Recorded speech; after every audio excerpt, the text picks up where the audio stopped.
Talla decisiva o aproximación indirecta, dos formas distintas de ver el arte de la guerra.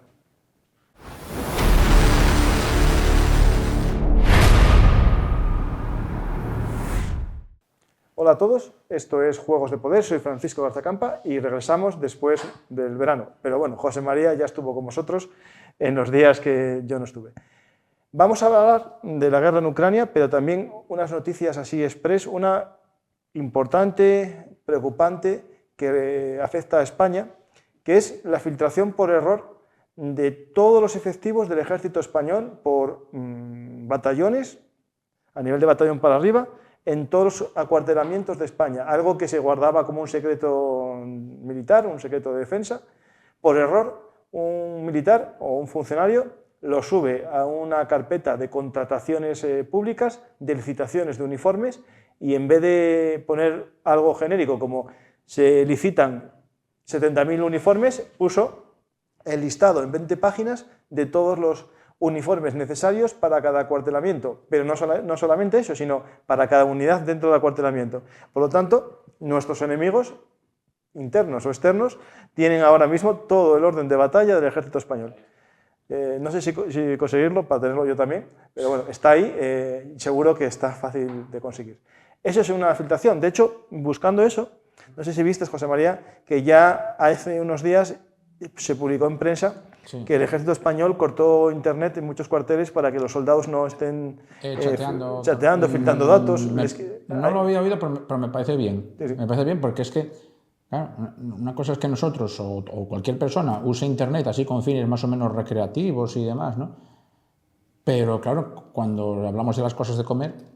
Claro, y tú haces fotos en el cuartel, la gente puede ver cómo está el estado del cuartel. Sí.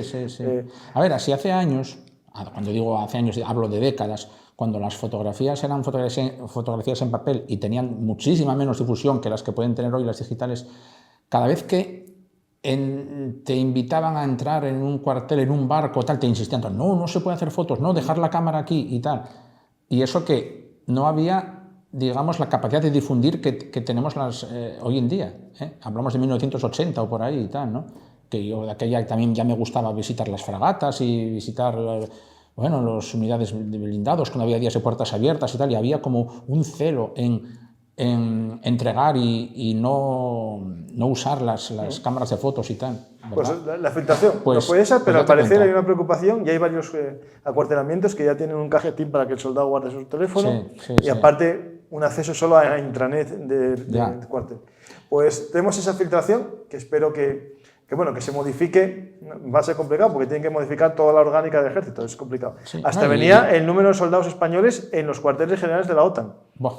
Que viene todo ahí filtrado. Luego, ¿cómo nos van a fiar de nosotros? Pues a ver, claro. Pues tenemos esa noticia. Otra noticia que tiene que ver con España, y no tengo imágenes, es que al parecer hay una posibilidad de un contrato de Marruecos con 50 barcos pesqueros rusos para que pesquen en el Sáhara Occidental. Es decir, España admite que el Sáhara Occidental es marroquí y en vez de conseguir nosotros las licencias, van y se las dan a Rusia. Sí. Yo también te digo que desde hace décadas, España en Canarias daba facilidades a la flota rusa para que pescara por allí. Sovispán. Y también vuelvo a incorporar un poco mi experiencia personal. Estando yo allí de vacaciones en Las Palmas de Gran Canaria, yo de aquí ya tendría, no sé, 13 años o así, estaba ahí amarrado porque paraba allí con regularidad un barco único que era espectacular y llamaba la atención y yo tenía ganas de entrar en él, pero claro, no fue posible. El buque Yuri Gagarin, que era el buque de seguimiento de satélites, que era un barco enorme, con aspecto de crucero civil, pero con unas antenas de estas parabólicas, lo menos 5 y tal, llamaba la atención poderosamente. Y fondeaba allí con regularidad en el puerto de Las Palmas. Y luego estaba la flota pesquera rusa ya amarrada, pero ahí también estaban los coreanos y tal, claro. Nosotros teníamos esa, y no sé si lo seguimos manteniendo. No, pero digo que es llamativo Marruecos porque hay sanciones contra Marruecos de todos lados. Sí. Y Marruecos, que es enemigo aliado de Estados Unidos, que haga ese giro hacia la flota pesquera rusa es llamativo. Ellos deben de querer hacer un poco... De todo un poco. De todo, como los turcos y tal, pero no creo que puedan llegar tan lejos como llegan los turcos. Bueno, los turcos, noticia, no sé si la visteis. Ahí rondando internet, en un pueblo pesquero, costero de Turquía, desembarcó la tripulación de un barco estadounidense y a uno de los marines lo cogieron entre 6 turcos, lo encapucharon y le empezaron a gritar Yankees go home, tal. Sí, lo cogieron y justo con pancartas así de nacionalistas turcas y a un compañero que fue a intentar ayudarle empezaron a pegar. Lo digo porque estamos hablando de Turquía, país OTAN, pegando a marineros de un país OTAN solamente porque desembarcaron allí. Es decir, lo digo... El giro que tiene Turquía es muy complejo. Bueno, y eso... Cada vez me pregunto más... Yo la vi de pasada, pero no la confirmé. Que Turquía ahora que solicita entrar en los BRICS...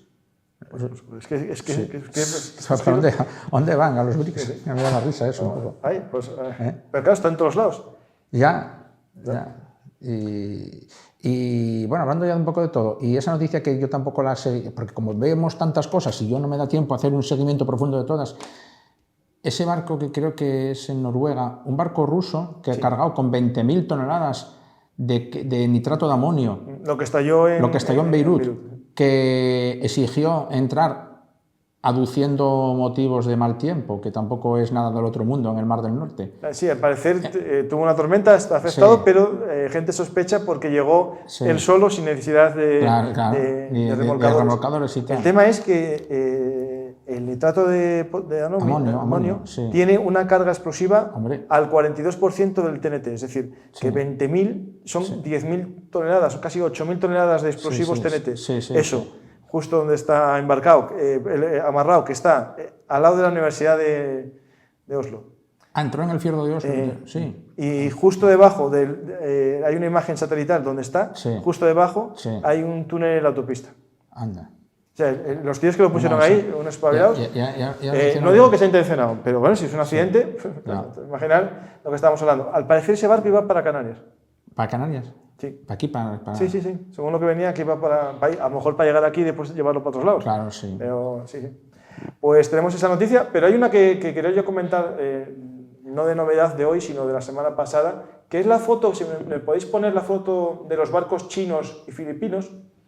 Es un tema que en el mar del sur de China ya llevamos mucho tiempo hablando de las islas Paracel, las islas Sparkler, y hay unos atolones o islas arenosas que pertenecen históricamente a China, a Filipinas, perdón, a Filipinas. Desde época española los filipinos pescaban en ese área y China está haciendo maniobras cada poco tiempo para intentar conquistar esas islas de una manera, digamos, poco caballerosa, ¿no? Lo que hacen normalmente es envían su flota pesquera, 100 barcos, acompañados de patrulleras. Aquí tenéis algunas de las patrulleras, que son esas banderitas rojas que veis rodeando un barco, otra patrullera de largo alcance, filipina, la empiezan a rodear y una de las patrulleras chinas lo embiste una vez. Vale, eso puede ser un accidente por que están presionando demasiado cerca al barco, pero no fue así, le embistió 3 veces seguidas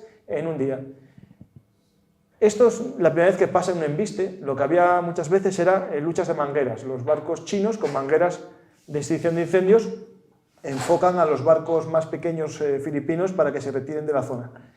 ¿Todo es para qué? Para que las aguas las puedan explotar los pesqueros chinos y que no accedan barcos filipinos a los atolones. ¿Por qué? Porque en unos atolones hay un barco de la Segunda Guerra Mundial que está, digamos, embarrancado en la arena con un total de unos 10 soldados filipinos que sirven para demostrar que esa isla es filipina. Por lo tanto, lo que intentan los chinos es que no llegue comida a ese barco y se tengan que marchar. Es decir, esto es un tema que me preocupa mucho porque es un acto que hoy en Twitter alguien me pone al hilo de esta publicación el hecho de que esto tiene un precedente en la guerra de Ucrania, que es el no respeto a las leyes internacionales y a las fronteras de las naciones, ¿no?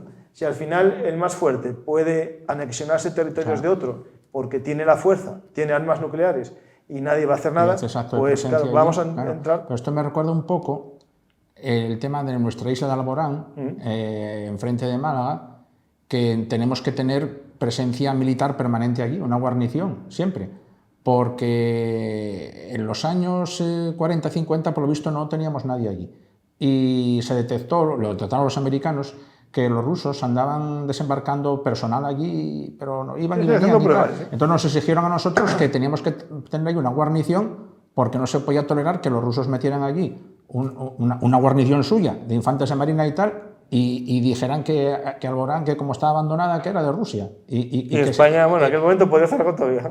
Ahora no haríamos nada.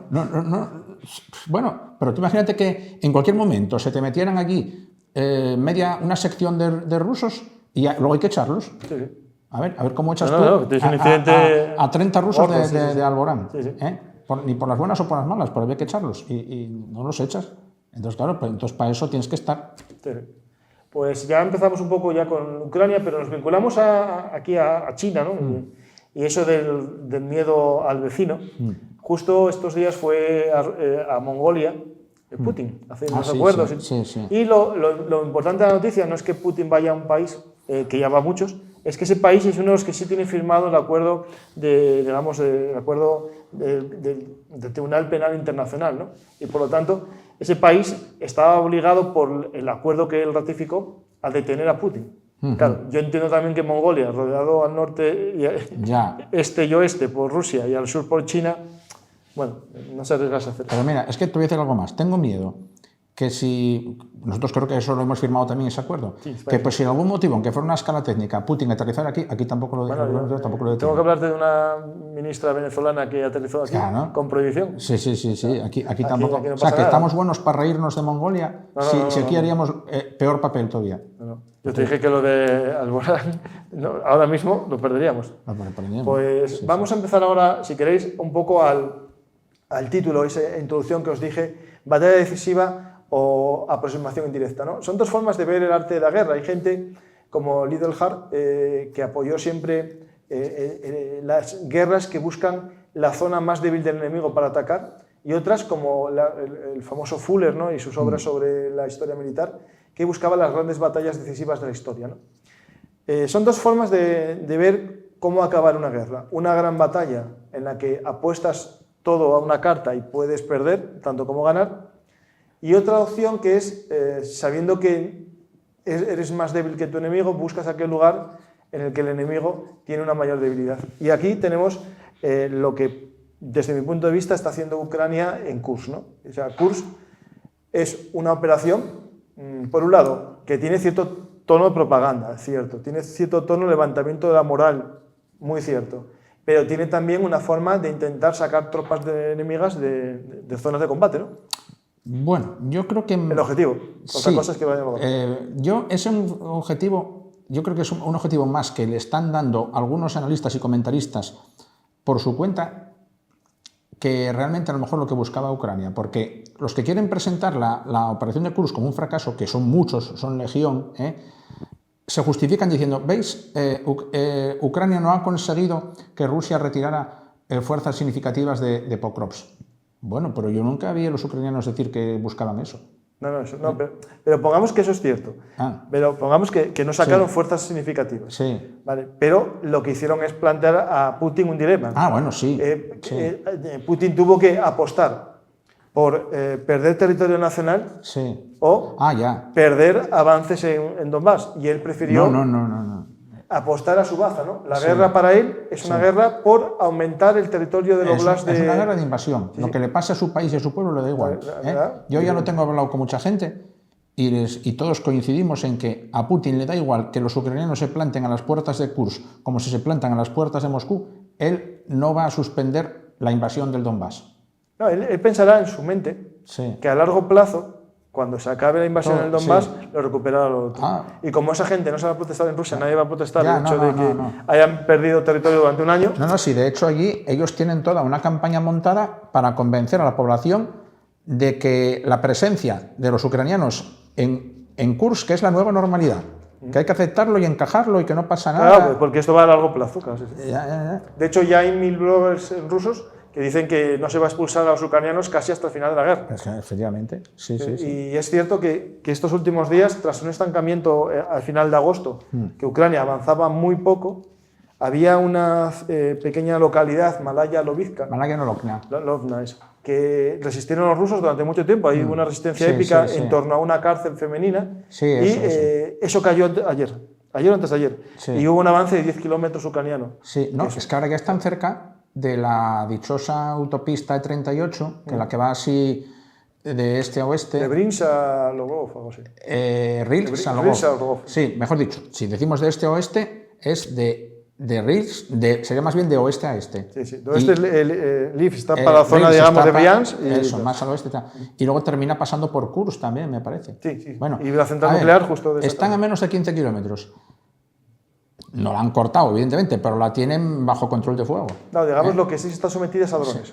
Eso es para control de fuego de drones. Que es que si Ucrania ya usa pocos drones, cuando digo pocos, digo usa muchísimos, en ese frente de Kursk es donde más intensamente y con más éxito y con más sofisticación está usando los drones. Sí, porque el problema que tiene Ucrania en otros sitios es que la propia guerra electrónica de Ucrania los limita los drones sí, suyos, sí, pero sí. es más en la zona de Pokrovsk. Sí, pero ahí no. Pues y luego también tienen bajo semicerco Korenevo, cortaron la vía férrea, ahí sí la han cortado, que pasa por en el norte de Korenevo, y luego, bueno, ya tienen bajo cerco total, vamos a decir así, a las fuerzas rusas que están copadas al sur del río Seine. Los puentes de obra ya fueron volados hace muchas semanas, los puentes de pontones fueron volados todos también, y no solo eso, los rusos intentan una y otra vez, y en eso no se cansan, de enviar nuevos puentes de pontones, y los que envían ya son detectados en ruta y ya los destrozan atacando los camiones antes de que los desplieguen. Sí, porque hay vídeos en los que se ve desplegando los puentes cuando están estáticos y los destruyen, pero hay también varios vídeos grabados por rusos de los convoys todos destruidos en ruta. A ver, no estaban caminando, sino que estaban como aparcados en una carretera a la sombra de los árboles, y los detecta un dron, que es cómo funciona esto. Esto funciona con un dron Centinela, que son los de mejor calidad. No son drones observadores, no son grandes, son los DJI pequeños, estos normales, que tienen mejor óptica, los detecta y después mandan los UA, que esos son de un solo uso, por lo tanto no tienen ni gran óptica ni nada. Y bueno, a ver, blindados tendrán muchos los rusos y carros tendrán muchos y tal, pero puentes igual no tienen tanto. No, pues, puentes tienen muchos en comparación con los ejércitos europeos, pero tienen los 100. Pero son una asistencia más o menos limitada. Y tampoco van a gastar los puentes que tienen en ese río. No, y aparte, en esa zona todavía se ve algún blindado y tal, pero por ejemplo dicen que cada vez más en la zona de Gerson, Kharkov, hay cada vez menos blindados, porque los blindados están derivando para el Donbass. Sí. Y viendo las listas de pérdidas, que siempre estaban mucho más, digamos, pérdidas rusas que ucranianas, cuando comienza Kursk, por lógica, Ucrania saca tropas y las pone en riesgo porque van a estar a la ofensiva, se igualaron. Pero este sábado 1, domingo 1, el historial de pérdidas rusos es el más grande que hay. El más grande que hubo hasta la fecha que yo sepa. Sí. Porque hay, sobre todo, artillería, decenas de piezas de artillería y vehículos logísticos. Camiones, furgonetas, camionetas y tal. Y eso tiene una explicación. Eso vamos a ver ahora. Luego podemos saberlo después. Bueno, si nos ponéis el mapa de Kursk, el que es azul, y ahí veis un poco el avance que tiene Ucrania en la zona, y ahí lo veis perfectamente. Un avance que es en Sudja, hacia el centro del mapa, hacia el sur, que eso va lento en dirección a la ciudad de Kursk, que es una carretera que iría en diagonal hacia donde pone ISW. En la zona sur hay avances también lentos, pero lo que estábamos comentando anteriormente, en Korenevo, es justo en el noroccidente de ese mapa, cómo intenta avanzar hacia la carretera I-38, que es la que Rusia está fortificando. Bueno, la está fortificando sobre todo para la zona de la central nuclear y de la ciudad de Kursk. Pero bueno, es esa carretera I-38. Si Ucrania consigue llegar a esa carretera, cortaría la logística, sobre todo también de la región de Briansk, complicaría bastante esa zona. Pasamos de mapa y si nos vamos a la zona mapa del Donbass, al que viene un mapa más grande. No, el del Donbass, perfecto, Este es el genérico de todo el Donbass y ahí podemos decir un poco, centrar, ¿no?, que hasta casi final de agosto o agosto completo, todo se centraba en la zona de Torex, en la zona de New York y la zona de Avdiivka, ¿no?, Prokopsk. Estaba todo por ahí. Sí. Y Bueno, se empieza a acelerar mucho estos últimos días la zona sur en Buledar. Sí. Bueno, a ver, para ser exactos, decir que no todo es Donbass, también había y sigue habiendo frente en Kharkov. Bueno, sí. Eso permanece como está. Eso está estático. Está estático. No, hasta ahí, hasta Ucrania ha recuperado alguna posición porque Rusia tuvo que retirar fuerzas de Kharkov. Claro, bueno, es que si es verdad que no retiró nada de Pokrovsk, de algún lado tuvo que sacar fuerzas, pues la sacó de Kharkov, la sacó de Zaporilla, las sacó de Kremina, las sacó de otros sitios, y de Kharkov retiró, y Ucrania aprovechó y recuperó posiciones. En Kupiansk todo sigue igual también. Ucrania se mantiene firme en Kupiansk, en Sinkivka, en Petropavlivka, en Kremina, en el bosque aquel, los ucranianos siguen aguantando bien. En el saliente de Siversk sigue más o menos intacto con respecto a hace 3 semanas. Ahí Ucrania no perdió nada. Y ahí los combates han disminuido de intensidad porque todo se centra ahora en Torez y sobre todo en Pokrovsk, ¿vale? Y en Chasiv Yar, que era y sigue siendo la gran batalla del verano, ahí todo sigue también igual en términos generales que hace un mes o así. Ucrania aún mantiene casi intacta, casi intacta, la línea del canal de agua dulce.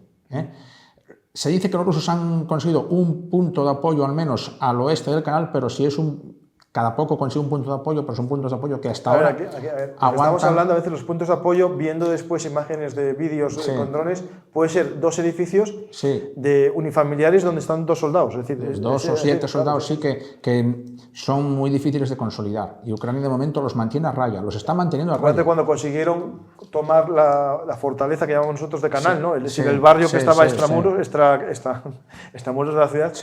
No lograron consolidarlo porque nadie podía vivir allí. Nadie podía pasar una noche porque estaban en ruinas todo. Esto es un tema que cuando se ven los mapas, la zona a veces marcada es porque llegó alguien, puso ahí una trinchera, la tomó, puso la bandera y eso está tomado, pero marcharon al momento. Es decir, que hemos visto ya. A ver, yo no digo nada por lo de las banderas, porque me parece eso todas las guerras lo hubo. El hecho simbólico de mandar a un pobre hombre allí a plantar la bandera, a exponer su vida muchas veces. Y hemos visto aquí imágenes de algunos momentos de un ruso que manda a plantar una bandera, el tío coge, planta la bandera y se va corriendo porque no puede seguir allí. Hoy hay un vídeo por ahí de un soldado ruso que va con la bandera y lo matan antes de... Vaya, ¿ves? Pues eso. ¿Te acuerdas? Esto ya hace más de un año, ¿no? Aquel soldado ruso que intentaba trepar al terricón de Avdiivka, que tremendo, él solo, completamente solo, pero no había nadie como en 1 kilómetro a la redonda y tal, y el pobre lo mataron antes de llegar. Pero claro, lo que se veía después ya todos los que iban con él, que había sido una carga de 50 o más y solo llegó él. Claro. El único, sí. Que cuando hablamos de estas batallas que estamos hablando en Chasiv Yar, que son ciudades, la infantería al final es la que entra, ¿no? Y en la zona, por ejemplo, que si nos vamos más al sur, porque New York y está parecido, no hay grandes avances. Hace 2 semanas se anunciaba bombo y platillo que New York estaba totalmente en manos rusas, pero es falso porque hay una bolsa ucraniana en la zona norte, al norte, pero está embolsada o casi embolsada, que lleva 2 semanas ahí. Y de hecho es que los rusos ya están empezando a entrar en los accesos a Torez capital, pero New York no ha caído del todo, todavía se mantiene esa presencia en el norte de New York. Pues tenemos esta zona que ahí, por ejemplo, están combatiendo, hay unos vídeos de los Bradley también combatiendo ahí en combates urbanos. Y nos vamos a la zona de Avdiivka Pokrovsk, que ahí al principio vimos batallas de blindados, pero ahora lo que se empieza a hablar también es que es la infantería la que está haciendo los avances completamente. Hay un vídeo de una pequeña localidad que toman los rusos, casi intacta, y son 5 rusos con una bandera y entran... porque yo creo que Ucrania retrocedió o hizo un repliegue erróneo o algo. Ahí hay varias teorías que no son del todo incompatibles. Una es que yo la doy por buena, ojo, que Ucrania se dio cuenta de que no podía mantener una defensa a ultranza de todo el frente, que es de más de 1000 kilómetros. Entonces que tenía que ceder terreno en algún lugar. Y entonces, ¿en qué terreno, en qué área nos podemos permitir hasta cierto punto ceder algún terreno y aflojar? pues en este área de Pokros. Eso es cierto, puede ser, pero hay un tema que... No, pero espera, que es importante. Eso es cierto, pero en la forma que tienes entrante, tú necesitas más defensores que en una línea recta. Sí, ya lo sé, sí. Y entonces, ahí pues desguarnecieron o dejaron consciente o de alguna forma el frente más débil, y los rusos aprovecharon y entraron. Lo que pasa que a lo mejor, claro, es que es un cálculo peligroso, un cálculo arriesgado. Igual a lo mejor hubo puntos en que los desguarnecieron demasiado, la línea la adelgazaron tanto que los rusos casi como que estuvieron a punto de romperla. O sea, que un poco más y les pilla el toro. Y también es el esfuerzo que está haciendo Rusia ahí. Sí, y luego se los habla del también, 40% del ejército. Ahí está. Que llevamos 2 años y medio criticándolos y diciendo que no aprenden o no practican el principio militar clásico de concentración de fuerzas en un punto decisivo, que intentaban dar pequeños golpecitos en todas partes. Y ahora parece ser que por una vez en la vida han entendido que si quieren obtener resultados significativos en algún lugar, que hay que concentrar fuerzas allí. Y entonces van con todo lo que tienen, bueno, con todo no, pero con el 40% de lo que tienen a Pokros. Y entonces sí, ahora están sacando cosas que son avances en Pokros. No han llegado a Pokros. El coste es otra cosa. Sí, eso también. Pero bueno, por lo menos ellos venden resultados. Sí. Y en el mapa presentan ahí una cuña que profundiza hacia el oeste, ¿vale?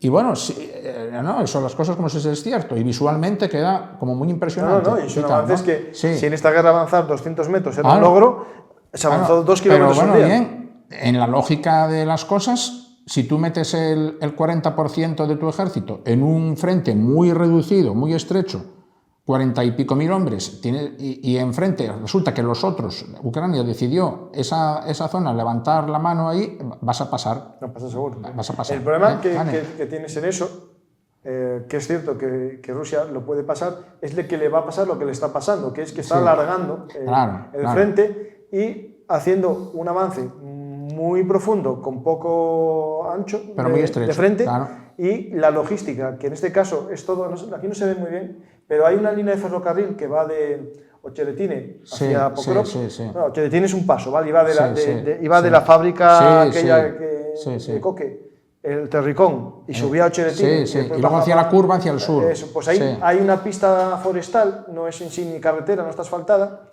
que es la que comunica todo. Y hay un vídeo que tengo en el Twitter de Ver un Artist, que os invito a buscarlo, en el que se ve una moto, que es casi el instrumento más habitual en esa zona, el vehículo por excelencia, va avanzando y se van viendo ir y venir motos, algún quad, pero no se ven camiones logísticos. Lo digo porque al final, y alguien dirá, no, es que eso es otro día. No, pero cuando tú veías los vehículos que estaban destruidos en los arcenes, eran casi todo furgonetitas y coches hechos descapotables, que es algo muy habitual en el frente ruso. Pues, ¿qué pasa? Que la línea logística que suministra la cabeza es solo una carretera que va casi hacia el norte del entrante, y eso le somete a fuego artillero ucraniano muy fácil. Por tanto, Ucrania, desde los dos flancos, norte y sur, claro, eso es como una lengua estrecha, bastante estrecha y puntiaguda y tal. Pero esa lengua no se puede prolongar indefinidamente, porque va a llegar un día en que a ver, no hace falta tener un gran conocimiento de táctica militar. Parece que apetece ¿qué? Llegar por la base de esa lengua y cortarla por el norte y por el sur. O por hacerse un curso, pero no un curso de ahora, sino el curso del 40. Eso. Y entonces ellos tan tontos no son y habrán llegado a la conclusión de que aunque los ucranianos estén débiles, que puedan atreverse a cortar esa penetración, bien por el norte, bien por el sur o bien por otros sitios. Claro, incluso aunque no lograsen hacerlo, si el propio ruso, no es ese Kursk, no, es el mapa de Kursk del año 43, que básicamente os lo puedo mostrar, es una cosa así como el entrante y los alemanes atacaban desde el norte y desde el sur para cerrar la bolsa. Claro, eso es fácil siempre que los laterales del entrante flancos, no estén protegidos. Y en este caso parece que Rusia no está haciendo una gran protección. No. El problema que hay es que Ucrania tampoco parezca que tenga grandes unidades de maniobra. Da la sensación que no. Pero ellos juegan con fuego también los rusos ahí. Sí. Vale. De todas formas, aunque los ucranianos no puedan o no se atrevan a hacer esa operación, la logística por dentro de esa lengua, de ese corredor, es muy vulnerable, porque le atizan desde el norte y desde el sur también, con artillería o con drones. Entonces, por eso destruyen tantos camiones. Y luego también, a ver, ¿con qué fuegos Rusia apoya en la punta de ese avance? Tiene que meter dentro de esa lengua artillería. De alguna manera tiene que meterla. Sí, porque estamos hablando ya de más de 30 kilómetros. Claro, y es muy vulnerable esa artillería. Y los guerreros, estos últimos días, ese día atrás, ¿cuántas piezas destruyeron? 30 y pico, 40. Piezas de artillería rusa. Y creo que eran todas del D-30, del viejo obús. Ese D-30 estaba mucho en la zona de Kursk. Vale. Y ese D-30, si no me equivoco, no es artillería pesada, es de 122 milímetros. Sí. Entonces tiene un alcance corto, encima. ¿Vale? Ese lo usaron mucho al principio. Al principio de esta guerra. Alcance corto, súper corto, no, pero un alcance de 15 kilómetros a lo mejor. No, máximo 15, creo que no, es menos, porque 15 es con el proyectil que tiene extendido, creo. Vale, bueno, pues esto es peor. Entonces, claro, una pieza de alcance más bien corto, que tienes que ponerla más adelante, la pones al alcance de los drones y te la van a fulminar. Y les han fulminado decenas de esas piezas del D-30. Y, pues claro, es que es lo que hay. O sea, están metidos, ellos han querido avanzar, muy bien, han avanzado, pero se han metido ellos solos en un corredor muy estrecho. Entonces ahora, si siguen queriendo avanzar indefinidamente hasta llegar a las puertas de Pokrovsk capital, que aún les quedan 8 kilómetros, y superar una línea defensiva ucraniana, por débil que sea, pero aún queda una, entonces ya creo que prolongarían en exceso esa penetración. Ya serían más vulnerables de lo que son ahora. Ahí si ponéis el mapa que estábamos viendo de Pokrovsk, podéis ver que hay una especie, bueno, se parece un poco a la península de Anatolia casi. Sí. Pues justo en la zona suroriental, ahí hay una especie de C invertida ucraniana, hay un entrante ucraniano. Sí. Ahí hay 4 brigadas. Y hay gente que tiene miedo de que Rusia haga un ataque desde el norte y del sur y embolse esa... Sí, eso es otra historia. Claro. Sí, eso sería lo que Rusia inteligentemente tendría que hacer. Podría hacer. Es lo que tendría que hacer. Sí. Cerrar la boca. Más que querer seguir llegar a las puertas de Pokrovsk a toda costa, que llega. No, tiene que tener paciencia. Hombre, a ver, yo no quiero que lleguen, pero bueno, si yo poniéndome en el lugar de los rusos diría, ya llegaremos. Claro. Pero primero aseguremos los flancos de esta entrante que hemos ganado, asegurémoslos bien, que los ucranianos no nos lo corten, y luego a ver si podemos cerrar esa bolsa que se ha generado con ucranianos en el flanco sur. Y bueno, ahí sí que sería ahora ahí la pelota está en el tejado de Ucrania. ¿Qué hace con esas 4 brigadas? ¿Las aguanta ahí? Hay ya quien a ver, en algunos comentaristas rusos dicen que los ucranianos ya están retirándose de ahí para evitar ser copados. Bueno, a lo mejor es lo que tienen que hacer, Total. Entre perder ese territorio y perder 4 brigadas. Eso, ahí no hay nada, ahí no hay ni ciudades ni nada, hay nada más que fincas, que prados. Bueno, pues ellos, a ver, es que aquí a los dos bandos les molesta horrores retroceder y perder un solo metro. Por motivos políticos o lo que sea, y mira que tienen ambos dos terreno de sobra que pueden permitirse perder, porque Rusia es enorme. Sí, pero hay un tema que es más fácil desde el punto de vista de la propaganda, y vivimos en una guerra que hay un seguimiento constante, diario, con mapas de posición, mostrar victorias, viendo movimientos en un mapa que bajas militares. Eso, por ejemplo, le pasó a Estados Unidos en la guerra de Vietnam.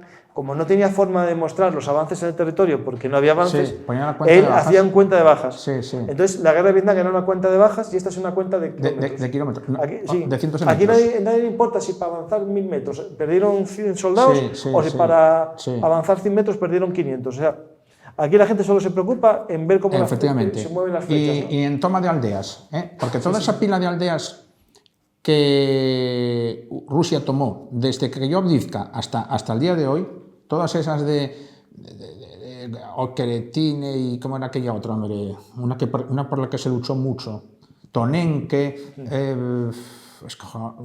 se me fueron olvidando todas y tal. Eran todas aldeas de 300 habitantes. Bueno, o los asentamientos que captura Ucrania en Kursk, dice 1000 kilómetros y 92 asentamientos. Asentamientos es cualquier cosa. No se atreven a llamarlo ni aldea.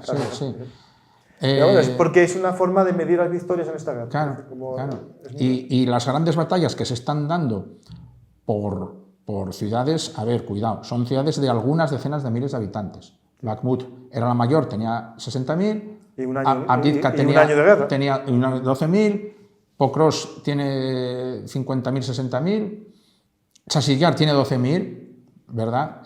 Y a ver, en nuestra guerra civil española, hombre, se daban luchas por capitales de provincia.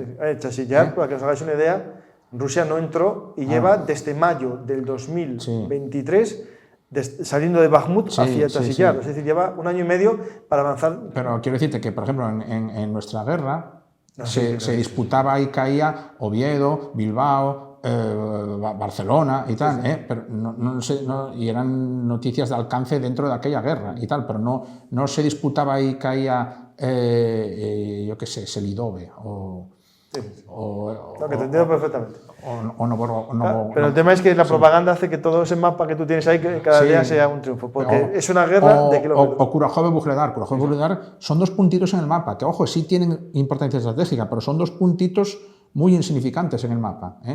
Pasa que bueno, el gran público no está muy hecho a oír hablar de Curajove ni de Vuhledar, pero bueno, eso sí, cuidado que eso te va a ser importante. De hecho, Vuhledar los rusos están haciendo ataques constantes en el norte para intentar embolsar la ciudad, en algo que tú y yo lo habíamos hablado muchas veces. ¿Por qué no hacen un embolsamiento de Vuhledar? Pero es que han tardado 2 años y medio en intentarlo.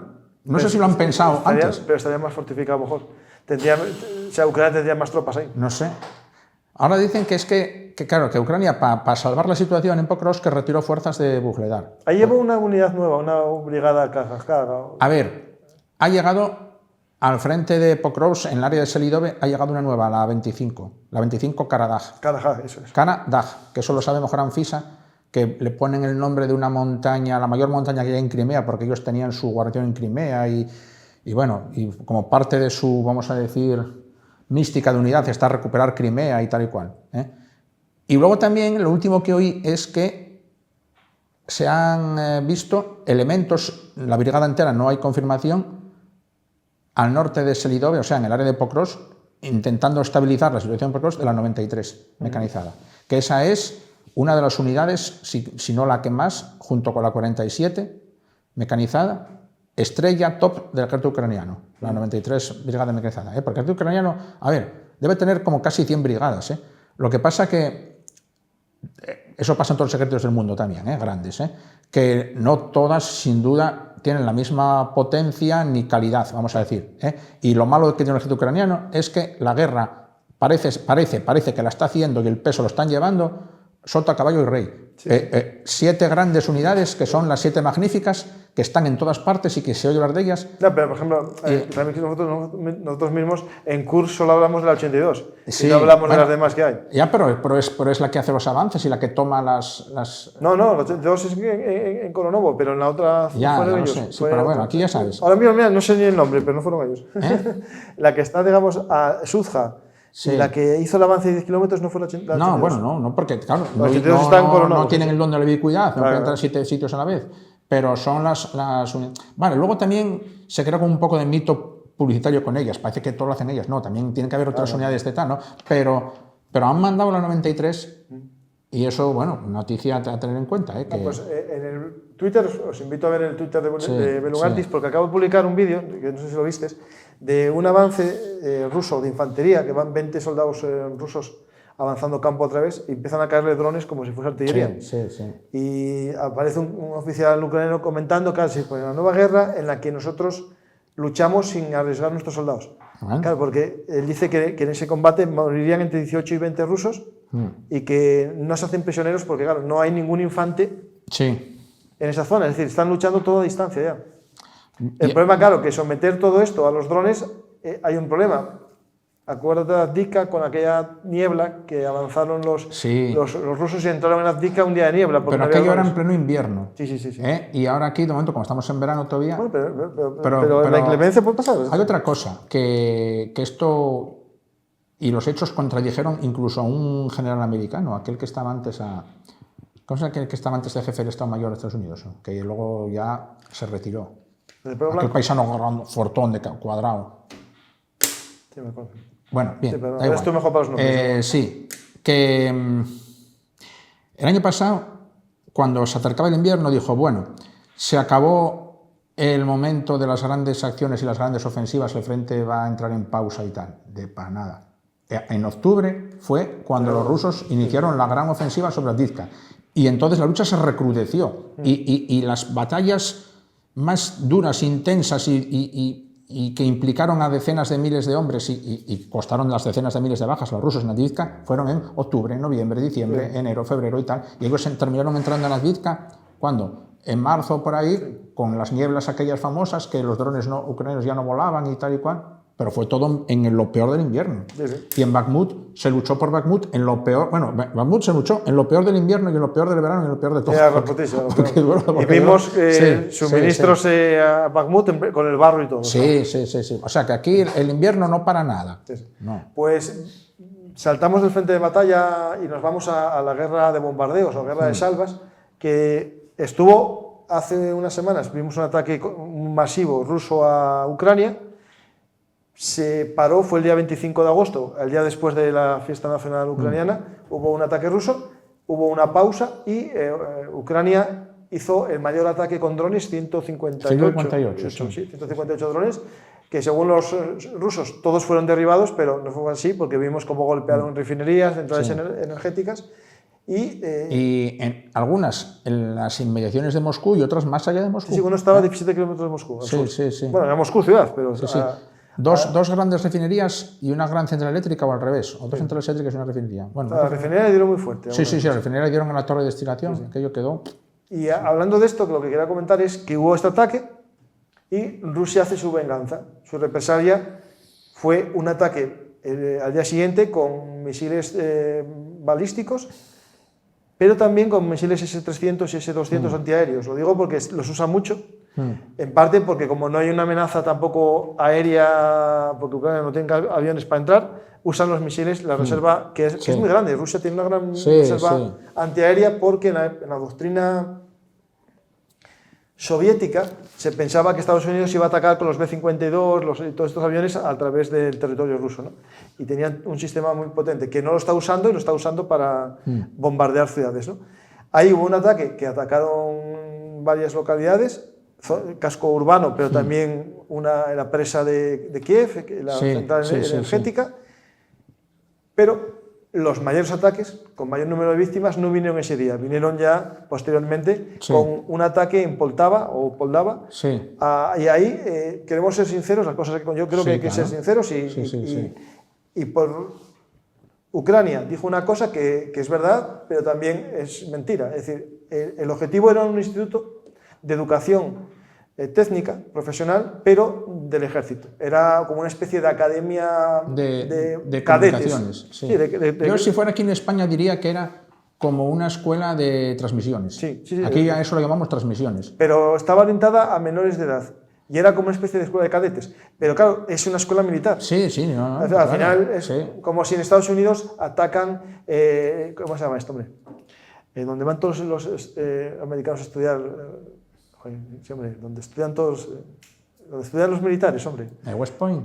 Como se ataca el West Point. Ya. O sea, es un nivel, estoy diciendo ese, a nivel más bajo. Vale. Porque West Point salen ingenieros. Mira, yo que estuve visitando Ferrol, las instalaciones. En Ferrol no solo es en la sala, hay una serie de escuelas de marinería de todas las especialidades que hay dentro de la Armada. O en Madrid, por ejemplo, en pleno Madrid, en la calle Princesa, está el Instituto Gutiérrez Mellado, que pertenece al Ejército y a la Universidad de la UNED. Pero justo al lado de ese edificio está la Escuela Superior de Estado Mayor. Y claro, es una escuela universitaria, porque da un máster. Pero... Centros docentes, el Ejército, los ejércitos del mundo, los ejércitos, digamos, todos. De verdad, tienen muchos. Y el ejército español tiene muchos. La pregunta que nos tenemos que hacer es, ¿en plena guerra tiene sentido tener soldados en un colegio? Los tienes que tener dispersos. Yo creo que para los rusos el blanco fue legítimo y ellos hicieron lo que estaba dentro de sus posibilidades y bueno, para ellos fue un logro, para ellos. Otra cosa es que dio un hospital. Claro, sí. Pero también en Sumi creo que ahí sí que atacaron una escuela politécnica, pero esta ya era politécnica civil, digamos. O en Lviv, que atacaron casas y en un apartamento murió toda la familia menos el padre. El padre no. El padre no. Yo vi la foto, el padre salió una familia numerosa, y murió toda la familia. Eran la mujer y 3 hijos. Y las niñas, y el padre sobrevivió. Que yo voy al caso. Lo digo para que estas son las cosas que deja esta guerra. Estos días se vuelve a incrementar la presión de la opinión pública y tal sobre Estados Unidos y Alemania, sobre todo porque otros países occidentales ya lo tienen claro, Inglaterra, los bálticos, Polonia, etcétera, los del norte, Suecia, Dinamarca, Noruega y tal, Francia, tienen claro que quieren permitir a Ucrania usar sus armas de largo alcance en Rusia. Quieren. Pero Estados Unidos y Alemania parece que no. Y entonces, los rusos esa polémica la conocen. Y, hombre, resulta que en lo más álgido de esa polémica, entonces ellos van y hacen ataques sangrientos, indiscriminados contra la población civil, como para darle a Ucrania la razón y que Ucrania, con esos muertos civiles encima de la mesa, pueda plantarse ante Estados Unidos y exigir, ahora me tenéis que dejar usar. ¿Ellos no calculan eso? Pues parece que no, que les da igual. No, les da igual, yo creo, no sé. O juegan con que la opinión pública también occidental se va a dividir entre ella. El tema de estas guerras mediáticas, porque en el fondo son guerras mediáticas, y la política necesita impulsos para actuar, ¿no? Los políticos europeos, pues si hay una matanza tal, van a dar más armas, ¿no? También la contrapropaganda va a funcionar de otra manera. Y es un juego mediático, ¿no? Esto, por ejemplo, me viene a la cabeza lo que está pasando en Israel a día de hoy. Sí. Que yo ya lo dije a gente que conozco israelí, que esta guerra cuanto más se alargase era peor para Israel. Porque al final iba a haber un problema interno. Y en Israel tiene un problema interno a día de hoy. Sí, sí, sí. Que es casi que el culpable de todo es el gobierno y no Hamás. Porque Hamás acaba de lograr de que si no hay acuerdo de paz es porque Israel no quiere, no porque ellos no quieren. Entonces, esto en todo lo que es largo plazo, propaganda, Rusia yo creo que ya no le importa mucho cómo vaya la opinión pública occidental. Porque los que están hacia un lado ya están... Yo creo que ellos tienen el propósito... Piensa, José María, si los que son claramente prorrusos van a cambiar de opinión, mueran 500 niños en un colegio ucraniano, nada. o no, ya están en su lado. Por eso no le importa a ellos. Ellos saben que esto, escale o no escale, el camino hacia que entregue Europa las armas no está vinculado en sí. Y para ellos atacar a la población civil de Ucrania y causar bajas no lo ven como un error, sino hasta como un logro. Porque desde su óptica de la guerra, sí, hay que matar al enemigo, y el enemigo y todo el enemigo. No, lo que quieren es dividir a la sociedad ucraniana. Creen que se divide así, yo creo que para que haya problemas internos en el país. Sí, es la teoría que funciona con la guerra del terror. Es decir, destruir la moral de la población civil para que pidan la paz. Pero eso nunca no funcionó, porque en Alemania no funcionó. Apoyaron al nazismo hasta el último día. A peor, es que en Alemania los indiferentes, entonces al final apoyaban a Hitler, o más bien querían venganza sobre los americanos y los ingleses porque estaban abrasando sus ciudades. De hecho, tenían que tener cuidado porque cuando caía algún piloto aliado en paracaídas sobre Alemania, a las autoridades militares les interesaba cogerlo vivo y la gente podía matarlo. Y en Inglaterra lo mismo. ¿Tú sabes lo que pasó episodio con los pilotos polacos? Que los confundieron con alemanes. En la batalla de Inglaterra todos los días caían pilotos alemanes en la campiña británica, en paracaídas. Y entonces quien primero llegaban a él a lo mejor eran los campesinos, con su pala de dientes y tal. Y a muchos los mataban ahí directamente. Y las autoridades no querían eso, querían capturar a los pilotos vivos, como es natural. Y estaban los de la Home Guard intentando, pero claro, caía un tío allí y ¡pam! Y entonces, ¿qué ocurre? En la Fuerza Británica, en la RAF, volaban muchos pilotos polacos. Y esos también eran derribados y caían en un campo con uniforme de vuelo inglés. Pero bueno, llegaban y caían y llegaba un campesino corriendo con su pala de dientes y tal, y veía un tío ahí raro, rubio, hablando un idioma muy raro que parecía alemán y lo mataba pensando que era alemán. Y resulta que era polaco, que estaba con ellos. O sea que... Pues tenemos todo esto, que hay mucho más que contar. También la parte de las refinerías para mí es una parte muy importante de esta guerra. Lo que pide Ucrania, que es lo que está comentando José María, hay un debate que invito a la gente a ver. Tengo un programa que hablo sobre un informe del Instituto de Estudios de la Guerra Americano, del ISW, en el que habla de los objetivos que podrían estar al alcance de Ucrania si se le entrega o se le autoriza el uso, por ejemplo, de los Atacams dentro del territorio ruso. Alguien dirá, pero si ya está autorizado. No. Solo está autorizado en la frontera de Kursk, Briansk y Kharkiv. ¿Por qué? Porque se decidió que desde ahí había ataques a territorio ucraniano. ¿Qué pasó? Que cuando empezó a usar los Atacams en ese territorio, los rusos se fueron retrocediendo más lejos y los ucranianos tienen que ir atacando con sus armas propias a los aviones que atacan Ucrania ya en Volgogrado, que es Stalingrado. Desde Stalingrado salen los que lanzan las bombas FAB. Antes salían desde la frontera, ahora salen de más lejos y ya no llegan los Atacams, ¿no? Y entonces hay una especie de listado de objetivos militares, 200, todos están en un mapa que tenéis acceso a él, tocáis en el sitio y os sale lo que es exactamente el objetivo. Y lo que quieren estos think tank estadounidenses es presionar al gobierno americano para que autorice el uso de armas. Pues nada, José María, yo creo que... no nos dio tiempo a hablar de los F-16 y de habla todo un poco lo que de gira, esta, sí. Cuenta un poco.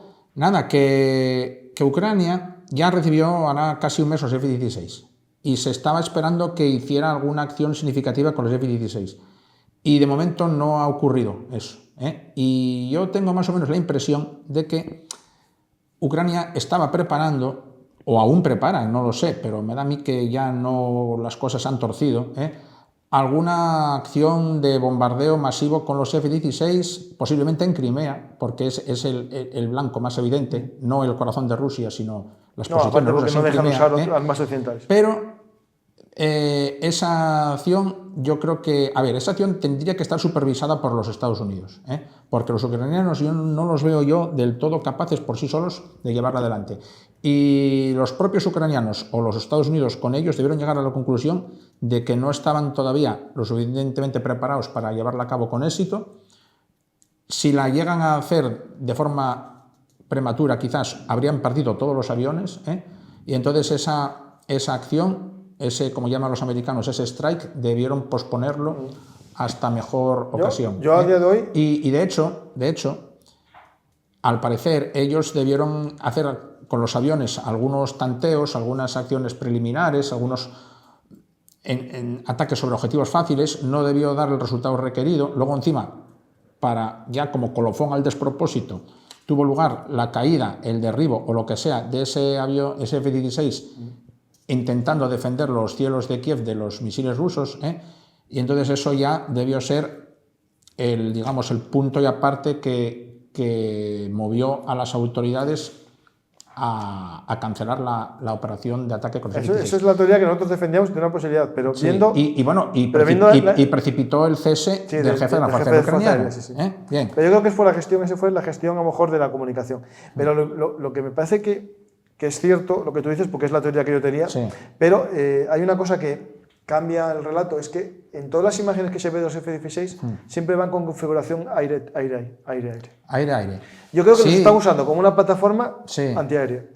Ya, pues porque a mí así me los parece arriesgan menos. Un uso pobre e inadecuado, porque para eso lo podías hacer ya con los que tenías tú, para derribar misiles. No, pero eso es como son tecnología propia, la podemos usar fuera del territorio ruso. Ya, pero para derribar misiles y cruceros sobre Kiev, para eso no necesitas F-16. Para eso ya... Pues tienen una InSame y una I-120. No vi más armas en los aviones.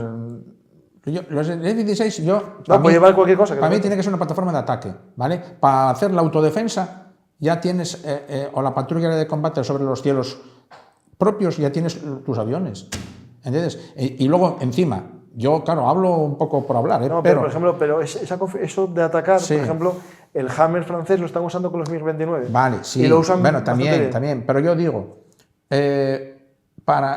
cuando se produjo el ataque aquel aéreo masivo de misiles rusos sobre Kiev, que fue cuando derribaron ese F-16, ahí da la impresión de que metieron a los F-16 en lo peor de ese fregado de misiles que van y vienen a derribar misiles rusos.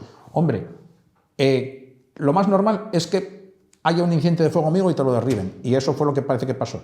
No, dice que puede ser un fallo humano.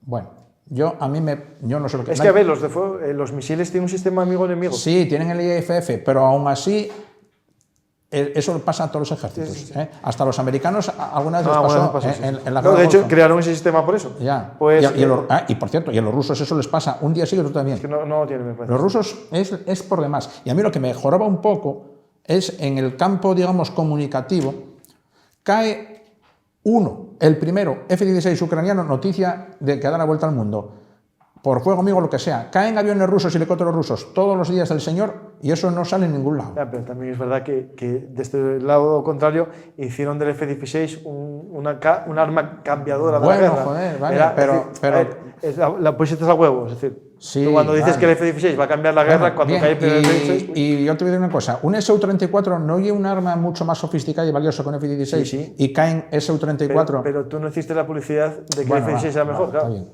Claro, a ver, tú tienes que de una guerra comunicativa. Pues vamos finalizando con la comunicación y la guerra comunicativa. Espero que os haya gustado el programa y José María, seguimos la próxima semana hablando, por desgracia, de la guerra de Ucrania y también de más cosas que, si os fijáis, esto no para. Si nos podemos hablar de más, hay mucho más geopolítica que podríamos rascar y encontrar. Ah, por cierto, la DEA y el Servicio Secreto estadounidense en Santo Domingo sí detuvo un avión de Maduro, aunque era un avión nacional, es decir, porque aplicando las leyes internacionales lo podía hacer. Sí, y hablando de Maduro y de aviones, a unos pobres colombianos que regresaban de combatir en Ucrania a su país, a Colombia, a ver a su familia, el avión, no sé por qué, aterrizó, hacía escala en Venezuela y cayeron en manos de la policía de Maduro y la policía de Maduro los detuvo y se lo entregó a los rusos. Y ahora ya están en un gulag metidos ya. Están allí juzgados. Pues muchas gracias a todos y nada más, hasta la próxima semana en Juegos de Poder. Os esperamos.